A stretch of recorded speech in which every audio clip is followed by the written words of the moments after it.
बेचने के माहिर खिलाड़ी है, बेटी से भी किडनी लेकर उन्होंने टिकट दिया है। देखिए, राजनीति के इस कालखंड में जब भाषाई गरिमा लगातार गिर रही है और बड़े बड़े ओहदे पर बैठे लोग गिरा रहे हैं, उसमें भी ये शर्म का विषय है। उस गरिमा विहीन राजनीति में भी इसको मैं कौन सी संज्ञा दूं? ये कौन सी जुबान बोल रहे हैं सम्राट जी? कुछ भी नहीं छोड़िएगा, मानवीयता नाम का कुछ भी नहीं, मतलब कोई दर्द नहीं, कोई पीड़ा नहीं। आप एक पिता पुत्री के रिश्ते पे इस तरह की ओछी टिप्पणी करके ना, आप लालू जी का कुछ नहीं बिगाड़ पा रहे हैं, रोहिणी जी का कुछ नहीं बिगाड़ पा रहे हैं। आपने अपने बारे में पूरी दुनिया को बता दिया कि आपकी सोच, आपकी समझ में कितना ओछापन, कितना घटियापन है। ईश्वर राजनीति में इस तरह के प्रसंग को जल्द से जल्द खत्म करने में मदद करे। रोहिणी आचार्य जो कि एग्रेसिव ट्वीट करती है, उन्होंने कल लिखा कि ओछी राजनीति का जवाब बिहार की जनता देगी। देखिए, बिल्कुल बिहार की जनता, देखिए बिहार, एक बात समझ लीजिए, राजद, भाजपा, वामदल, कांग्रेस, बिहार की राजनीति में अभी तक पॉलिटिकल अपोनेंट के लिए भी एक गरिमामयी भाषा का इस्तेमाल हुआ करता है। आपने उस गरिमा को तार तार कर दिया।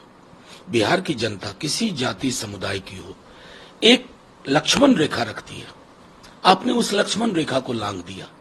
अब आपकी पार्टी क्या सोचती है? प्रधानमंत्री जी अपने ऊपर अपनी आलोचना को भी गाली में तब्दील करके कहते हैं 104 हो गया। मैंने प्रधानमंत्री जी की जुबान से कल से कुछ भी नहीं सुना। क्या ये है बेटियों के प्रति आपकी सोच, सामूहिक सोच बीजेपी की? मैं प्रधानमंत्री जी के समक्ष, क्योंकि उनसे बड़ा तो नेता कोई है नहीं उस दल में, उन्हीं के समक्ष ये सवाल रख दे रहा हूं। केजरीवाल को ईडी ने अरेस्ट कर लिया, अब रेजिग्नेशन की मांग हो रही है कि रिजाइन नहीं करेंगे तो सरकार कैसे चलेगी? जेल से चलाएंगे? मैं माफ कीजिएगा, मैंने कल भी कहा था, ईडी ने अरेस्ट नहीं किया, मोदी जी और अमित शाह जी ने अरेस्ट किया।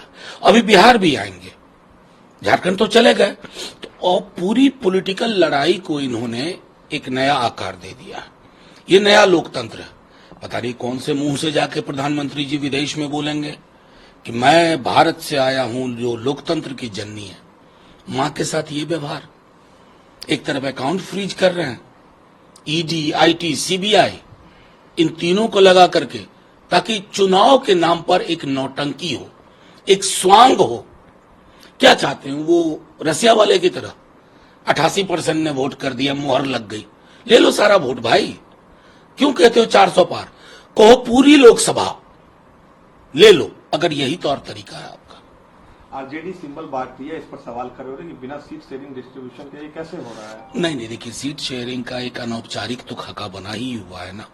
जो आवंटित सीटें हैं हमारे सहयोगियों के लिए, उस पर सिंबल नहीं हो रहा, क्योंकि फर्स्ट फेज बहुत करीब था और होली की छुट्टियां थी, ये हुआ है। लेकिन जाहिर है जो भी हमारे कुछ मित्रों को उसमें उसकी आलोचना कर रहे हैं, वो सब हम लोग उसको मिल बैठ करके सुलझा लेंगे। एनडीए और बीजेपी ने भी अभी तक बिहार में पत्ते नहीं खोले अपने कैंडिडेट से। अब उनके बारे में मैं क्या टिप्पणी करूं?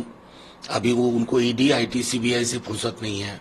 अभी तो वो भी देखना है ना, उनके समक्ष बहुत काम है, आप लोग नहीं समझ रहे हैं।